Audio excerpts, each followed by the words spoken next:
अस्सलाम वालेकुम स्टूडेंट्स, हम आज पढ़ने लगे हैं बायोकेमिस्ट्री का इंट्रोडक्शन।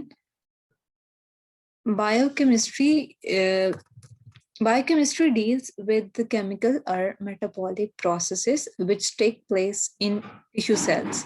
अब क्या कह रहा है, बायोकेमिस्ट्री दो चीजों का मजमूआ है। केमिकल रिएक्शन यानी जिस्म के अंदर जो भी केमिकल जो अमल हैं वो हो रहे हैं उनसे रिलेटेड है या उससे ताल्लुक रखती है, और द मेटाबॉलिक प्रोसेसेस के जिस्म के अंदर जो भी मेटाबॉलिक प्रोसेसेस हो रहे हैं। अब मेटाबॉलिक प्रोसेसेस क्या चीज हैं, इसका थोड़ा सा ओवरव्यू मैं आपको दे देती हूँ।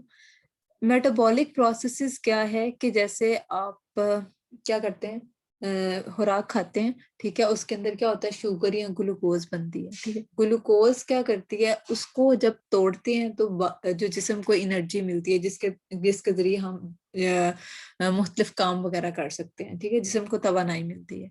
तो ये ग्लूकोज ग्लाइकोलिसिस यानी ग्लूकोज की जब सारा ये इसको तोड़ते हैं आगे, ये सारे देखें, ये सारे इसके रिएक्शन होते हैं, फिर हमें जाके एनर्जी मिलती है। तो ये सारे जिस्म के अंदर बहुत सारे ऐसे जो हैं वो मेटाबॉलिक प्रोसेसेस होते हैं जिसके थ्रू इंसानी जिस्म जो है वो काम कर सकता है।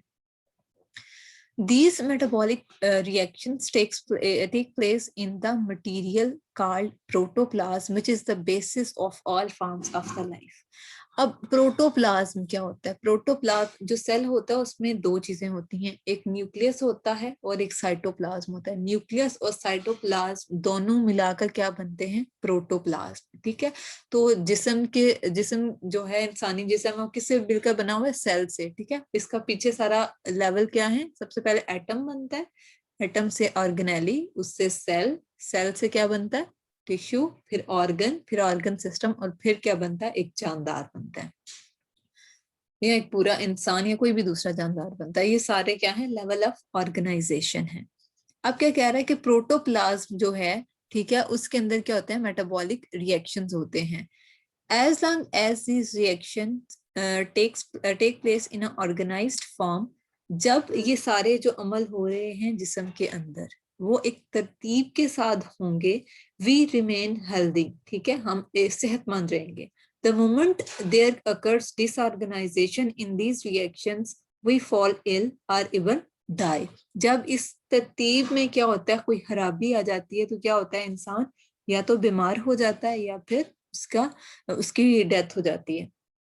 तो क्या कहा उसने कि बायोकेमिस्ट्री क्या है? एक ऐसी साइंस है जिसके जरिए हम जिस्म के अंदर क्या क्या अमल हो रहे हैं उन सबको उसके बारे में इल्म हासिल करते हैं, और क्या करते हैं कि ये जिस्म के अंदर जो भी रिएक्शन या अमल हो रहे होते हैं वो किसके अंदर होते हैं? प्रोटोप्लाज्म के अंदर होते हैं।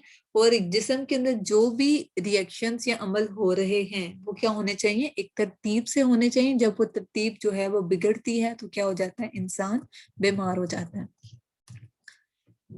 It is amazing to note that all the elements that collectively give rise to the living organism are by themselves inanimate. क्या कह रहा है कि जो भी एलिमेंट हैं, जो भी अज्जा हैं जिससे इंसानी जिस्म बना है, वो खुद क्या है? इनएनिमेट का क्या मतलब है? नॉन लिविंग है, ठीक है, वो गैर जानदार है। However, when present in a optimum amount, in optimum combination, they make life possible. हमने पहले पढ़ा था 9th में क्या, कि एटम से क्या बनता है? मॉलिक्यूल बनता है, ठीक है। तो मॉलिक्यूल में क्या होता है? उनके दरमियान बॉन्डिंग पड़ी थी आपने, आयनिंग, कोवेलेंट, इसी तरह। तो क्या कह रहा है कि जब ये ऑप्टिमम अमाउंट क्या होगा कि एक फेवरेट, मतलब जिस पे आपका हो एक मयारी मिकदार में, ठीक है, या वाफर मिकदार में मौजूद होंगे और उनके आपस में जो ताल्लुक है वो सही होगा, तो क्या होगा कि एक जिंदगी वजूद में आएगी, ठीक है।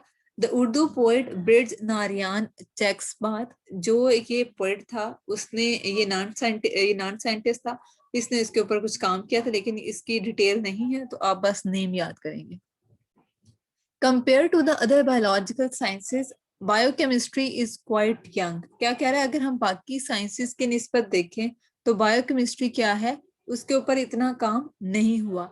This is because the investigators in this field had to wait for the development, and they had to wait for the development.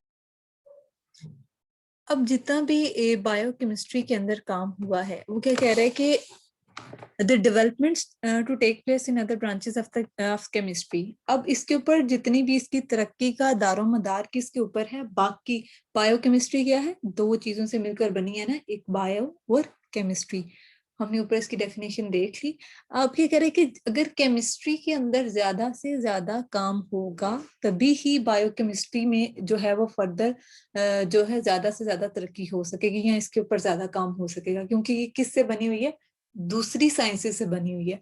तो क्या कह रहा है कि इनऑर्गेनिक, ऑर्गेनिक और फिजिकल केमिस्ट्री में अगर काम होगा तो ज्यादा से ज्यादा बायोकेमिस्ट्री में भी जो है वो रिसर्च होनी शुरू हो जाएगी।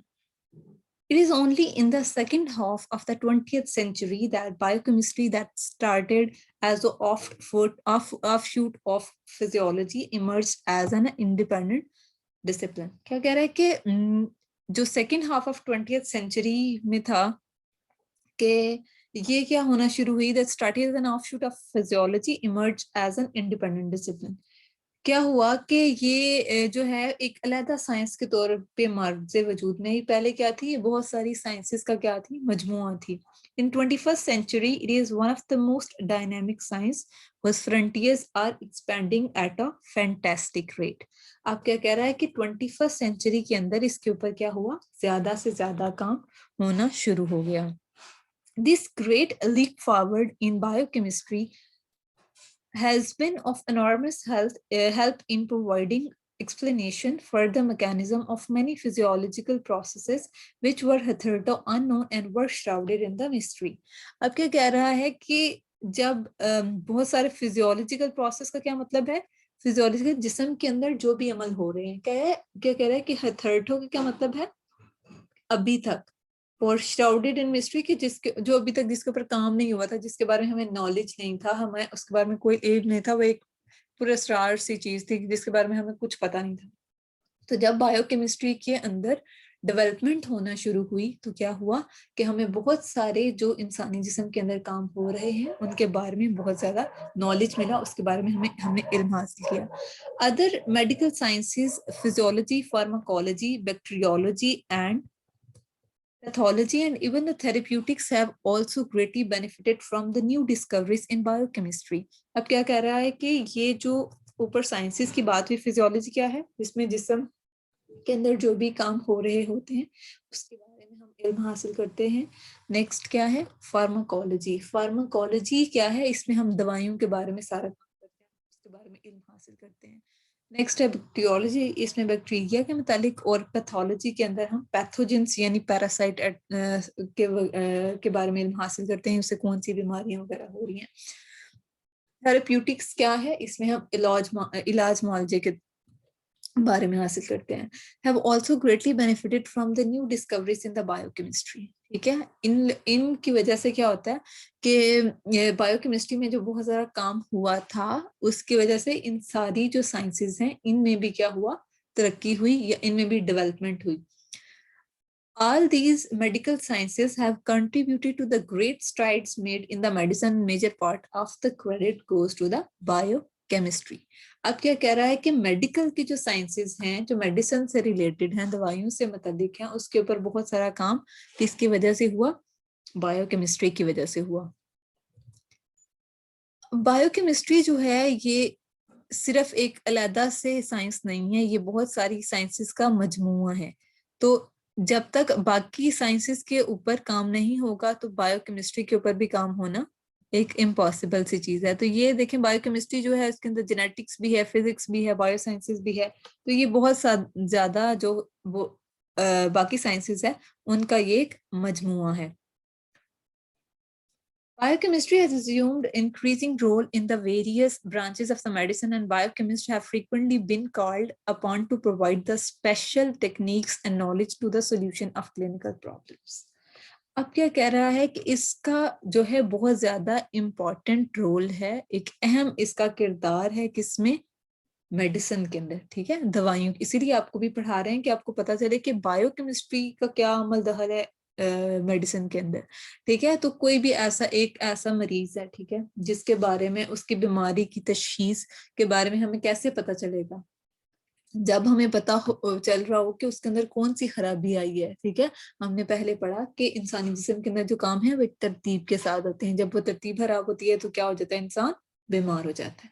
तो इसी वजह से कि जब हमें जो है बायोकेमिस्ट्री से पता चलेगा कि इसके अंदर क्या क्या खराबी हुई है और इसको हमने फिर कौन सी दवाई देनी है जिसके जरिए वो ठीक किया जा सके, ठीक है।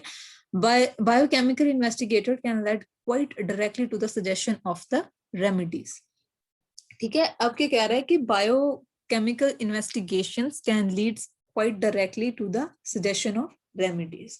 हमें ये बताता है, जो बायोकेमिस्ट्री का जो नॉलेज है या बायोकेमिस्ट्री का जो इल्म है, उसे हमें पता चलता है कि हमें कौन सा इलाज करना चाहिए या नए इलाज के बारे में, या कोई एक बीमारी है तो उसका हमने किस तरह से, रेमेडी का क्या मतलब है कि हमने उसका किस तरह से इलाज करना है, उसके बारे में हमें सजेशन देता है, कि हमें बताता है, एक क्लू देता है, ये कह सकते हो एक आइडिया देता है। For example the discovery of the specific biochemical deficiencies in rickets. अब ये आगे डिफरेंट किस्म की उसने बीमारियां लिखी हैं जिसके बारे में आपको पता होना चाहिए। रिकेट्स अब क्या है, रिकेट्स के अंदर होती है विटामिन डी की डेफिशिएंसी, ठीक है। अब विटामिन डी की डेफिशिएंसी किस तरह होती है, क्या होता है, ये सारा कुछ हमें किसने बताया, बायोकेमिस्ट्री ने बताया। अब नॉर्मल इंसान ये है, और जब रिकेट्स होगा तो उसकी हड्डियां क्या हो जाती हैं, ये नर्म हो जाती हैं। जब हड्डियां नर्म हो जाती हैं तो उनके अंदर जो एक ये देखें एक स्ट्रेचर होता है, तो इंसानी जिस्म की वो वाली साख्त नहीं रहती, ठीक है। तो उसमें क्या हो जाएगा, तब्दीली आ जाएगी और हड्डियां क्या हो जाएंगी, नर्म हो जाएगी, उनमें दर्द होगी, ठीक है। तो क्या होता है कि इसके बारे में हमें इल्म किसने दिया, बायोकेमिस्ट्री ने। रिकेट्स के अंदर क्या होगा कि हड्डियां क्या हो जाएंगी, कमजोर हो जाएंगी। नेक्स्ट जो उसने बीमारी लिखी है वो है पिलेग्रा। पिलेग्रा भी क्या है कि ये विटामिन की ही एक बीमारी है। ये विटामिन B3 की वजह से होती है। ये देखें, इसको क्या होता है, an inability to absorb niacin vitamin B3। जब B3 जो है, विटामिन B3 जिस्म जो है एब्जॉर्ब नहीं करता, तो क्या हो जाती है, पिलेग्रा की बीमारी हो जाती है, ठीक है। अब जो पिलेग्रा है उसके अंदर जो मरीज है उसके अंदर बहुत सारी जो है तब्दीलियां आती हैं, और क्या क्या उसकी अलामात हैं, वो हैं कि उसको या तो कोई दिमागी जो है वो उसके अंदर आ जाएंगी अलामात, उसके स्किन के ऊपर क्या हो जाएगा कि इन्फ्लेमेशन हो जाएगी उसके ऊपर, ठीक है। वो ऊपर लेगिन सी बन जाएगी, लेगिन क्या होती है, दाने शाने बन जाएंगे ऊपर, ठीक है। फिर उसको नोजिया होगा, मतली होगी उसकी, उसको भूख नहीं लगेगी, और वाटरी डायरिया हो जाएगा, ठीक है, उसको डायरिया हो जाएगा साथ। नेक्स्ट हमारे पास जो डिजीज है वो है बेरीबेरी। बेरीबेरी भी क्या है, एक विटामिन डेफिशिएंसी है, यानी जिस्म के अंदर विटामिन की कमी की वजह से होती है। अब इसके अंदर क्या होता है, डेफिशिएंसी होती है विटामिन B1 की, थायामीन इसका नाम है। Treating the beriberi highly depends on taking the food rich in thiamine. तो हम इसको किस तरह से जो है इसको ट्रीट कर सकते हैं, इसका इलाज कर सकते हैं, विटामिन B1 की सप्लीमेंट से, यानी जो भी मार्केट के अंदर हमारे पास विटामिन B1 के या बी कॉम्प्लेक्स के आते हैं ना, वो जो है वो हमने मरीज को देने हैं। नेक्स्ट है हमारे पास स्कर्वी। स्कर्वी जो है ये विटामिन C की डेफिशिएंसी से होती है। इसके अंदर क्या होता है, जो जब बड़े होते हैं उनके अंदर खून आना, दांतों के अंदर खून आना शुरू हो जाता है, ठीक है। एंड पर्नीशियस एनीमिया, ठीक है। पर्नीशियस एनीमिया क्या है, ये भी एक विटामिन B12 की डेफिशिएंसी की वजह से होता है। और पर्नीशियस एनीमिया का जो होगा पेशेंट, उसके अंदर क्या होता है कि विटामिन B12 की डेफिशिएंसी हो जाएगी, यानी उसकी कमी की वजह से क्या हो जाएगा, उसको पर्नीशियस एनीमिया हो जाएगा। और एनीमिया में क्या होता है, एनीमिया होता है खून की कमी, ठीक है। तो इसके अंदर क्या होता है कि सारे जो खून से मुतालिक जो बीमारियां ना वो इंसान को हो सकती हैं, यानी खून ज्यादा देर रिश्ता रहता है इस तरह की, ठीक है। और नेक्स्ट क्या है, led rapidly to the successful therapy by a rational method, कि जब हमें बायोकेमिस्ट्री का हमें इल्म हासिल हुआ, इसके जरिए हमने ये जाना कि हमने अगर ये बीमारी हुई है, ये किस तरह हुई है, और इसको अगर हमने ठीक करना है तो हमने कौन सी दवाई देनी है, कौन सी मेडिसिन देनी है। देखो इसने हमें बताया ना किस चीज की, किस विटामिन की कमी की वजह से बीमारी हुई, ठीक है। तो हम उसी हिसाब से क्या करेंगे, उसका सप्लीमेंट दे देंगे। जैसे विटामिन सी का है, विटामिन डी का है, तो ये सारे हमारे पास मार्केट में आ रहे होते हैं। The biochemist has provided vitamin and hormones in pure condition and has aided in the preparation of vaccines, antitoxin and sera. अब क्या कह रहा है कि बायोकेमिस्ट ने क्या किया कि विटामिन्स और हार्मोन्स, इन दोनों की कमियों या इन दोनों की डिस्टरबेंस यानी ज्यादा या कम होने की वजह से क्या हो जाती हैं, बीमारियां। जैसे विटामिन तो हर इतने ज्यादा नहीं होती, लेकिन हार्मोन की ज्यादा या कम होने से हो जाती है। विटामिन जो होता है उसकी ज्यादा, मेरा ख्याल है हम थर्ड वर्ल्ड कंट्रीज में आते हैं तो इसमें इतनी नहीं होती, ठीक है। लेकिन जाहिर है कि जो भी चीज है वो आपने एक मुनासिब मिकदार में ही लेनी है। And has added in the preparation of vaccine, और इसके जरिए हमने विटामिन और हार्मोन बनाए हैं प्योर फॉर्म में, यानी हालिस तरीके से उनको बनाया, उनको हालिस फॉर्म में हमने बना लिया। प्रिपरेशन ऑफ वैक्सीन, इसके जरिए हमने वैक्सीन बनाई, जैसे अभी कोरोना की वैक्सीन लग रही है ना, तो ये भी हमें जब पता होगा, ये वही बात है कि जब हमें पता हो कि किस वजह से बीमारी हो रही है, हम उसी हिसाब से क्या करेंगे, उसका इलाज करेंगे। और हमने क्या बना ली, वैक्सीन। उसको भी किसके जरिए बनाया, बायोकेमिस्ट्री के इल्म की वजह से, ठीक है। और उसके बाद है एंटीटॉक्सिन। एंटीटॉक्सिन क्या होता है कि किसी भी जो है जिस्म के अंदर, ये टॉक्सिन जो हैं ये बहुत सारी, ये बॉटुलिज्म एंटीटॉक्सिन है, जो कि हम, ये उसने ऊपर सारी लिखी हुई है कि ये मोस्टली हम किन कंडीशन में देते हैं, किन बीमारियों में देते हैं जो ऑटो इम्यून होती हैं, जब इंसान का जो इंसानी जिस्म है वो अपने ही खिलाफ काम करने शुरू कर देता है, यानी कि वो जो मदाफियत का निज़ाम है इंसान का वो खराब हो जाए, तो उसमें ये देते हैं। तो हर एक जो बीमारी है उसके लिए डिफरेंट किस्म का एक एंटीटॉक्सिन देते हैं। आगे सीरा। सीरा क्या होता है, सीरा होता है कि अगर हम, हमारा जो खून है उसमें से हम जितने भी जो हैं, जो ब्लड सेल्स वगैरह, उनको निकाल दें, ठीक है। उसके अंदर जिसकी वजह से पता है कि खून जम जाता है, ठीक है। तो अगर हम उसके अंदर ऐसी चीज डालें कि जमने के बाद जो कुछ भी था उसको निकाल दिया, पीछे जो सिर्फ पानी पानी वाला येलो कलर की चीज रह जाती है, ठीक है, तो उसको हम क्या कहते हैं, सीरा कहते हैं। अब इस सीरा को हमने यूज किया है अब इस दवाइयां बनाने के अंदर। ये आपको एक दिखाया हुआ है, डाइक्लोफेनेक पोटाशियम एंड सुरेशियोपेप्टिडेज टैबलेट्स, ठीक है। तो ये जो है इस तरह के सीरा जो है उसको हम यूज कर रहे हैं बीमारियों को ट्रीट करने के लिए, उनके लिए इलाज के लिए। The field of enzyme inhibitors and the recombinant DNA technology, genetic engineering, gene mapping, DNA profiling, and the cloning have opened a new era in the medicine. अब क्या कह रहा है कि जो fields of enzyme है, enzyme inhibitor, कोई भी एंजाइम है जिस्म के अंदर, कुछ ऐसे एंजाइम हैं जो हमें फायदा देते हैं, कुछ ऐसे एंजाइम है जिससे हमें नुकसान पहुंच सकता है, तो ठीक है, उसके उसके हमने इनहिबिटर जो है वो बना लिए हैं, क्योंकि बीमारी के हालत में कुछ एंजाइम अगर ज्यादा काम कर रहे हैं तो वो हमारे लिए नुकसानदा हो जाता है। इस वजह से हम क्या देते हैं, एंजाइम इनहिबिटर, यानी जो एंजाइम को इनहिबिट करता है उसको रोकता है। Recombinant DNA technology. Recombinant DNA technology क्या है कि इंसान की जो विरासत है उसका सबसे जो बुनियादी जुजू है वो है डीएनए।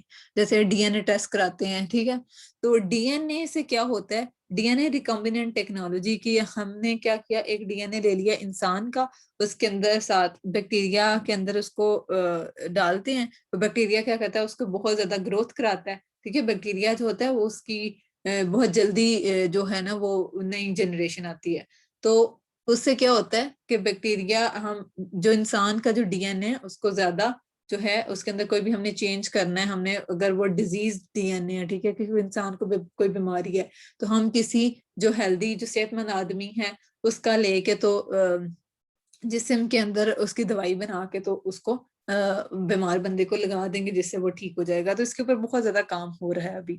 जेनेटिक इंजीनियरिंग में क्या होगा, जेनेटिक इंजीनियरिंग भी सेम ही चीज है कि इसमें हम क्या करते हैं कि कोई कोई बीमार शख्स है उसको हम क्या करते हैं, किसी हेल्दी इंसान का, जो सेहतमंद इंसान है, उससे लेके तो वो लगा देते हैं, ठीक है। और जेनेटिक जीन मैपिंग के हमें पता चल जाता है कि अगली नस्ल में कौन कौन सी खसूसियात हैं जो मुंतकिल हो सकेंगी। DNA profiling and cloning have opened a new era in the medicine. DNA cloning और प्रोफाइलिंग क्या है कि हमें डीएनए का सीक्वेंस पता हो, कि हमें डीएनए के अंदर मतलब एक इंसान है उसका डीएनए, उसके अंदर कौन कौन सी खसूसियात हैं, उसके सारे को देख लेना, और एक ही जानदार जैसा बिल्कुल सेम टू सेम नया जानदार पैदा करे ना। मतलब ये इसके अंदर किस तरह काम हो रहा है कि अगर कोई ऐसी, जैसे ये ब्रायलर्स आ रही हैं अब, तो ये क्या है, ये सारी क्लोनिंग की ही पैदावार है। इंसान के अंदर अभी नॉट ट्रू क्लोनिंग, लेकिन इसके अंदर क्लोनिंग का ही वो आ रहा है। और मतलब एक ही जानदार जैसा हम नया जानदार, मतलब एक ऐसी भेड़ है जो कि क्या, जिसका गोश्त भी ज्यादा है, जिसका जो है हमें अब वैसी ही और चाहिए, तो हम क्या करेंगे, क्लोनिंग का एक ऐसा प्रोसेस है जिससे हम जैसा जानदार हमारे पास पहले प्रेजेंट है, हमारे पास मौजूद है, वैसा ही हम नया जानदार बना लेते हैं। It have opened a new era in the medicine. Last but not the least, he has provided a large number of chemical tests as aid in the diagnosis of disease। इसके जरिए, जो बायोकेमिस्ट्री के जरिए हम बहुत सारे नए test हमने बना लिए हैं, जिसके जरिए क्या होता है, बीमारियों की तशखीस होती है। तो आज के लिए हम बस इतना ही डिस्कस करेंगे। क्या क्या हमने किया कि बायोकेमिस्ट्री क्या है, ठीक है, उसका क्या रोल है, उसका क्या किरदार है बाकी दूसरी साइंसेस के साथ। उसके बाद हमने पढ़ा कि किस तरह ये मेडिसिन के अंदर जो है इसका सारा किरदार है, किस तरह ये मेडिसिन के अंदर इसने तरक्की में हमें मदद दी है, और बीमारियों की तशखीस के लिए और उनके इलाज के लिए ये किस तरह से काम कर रहा है।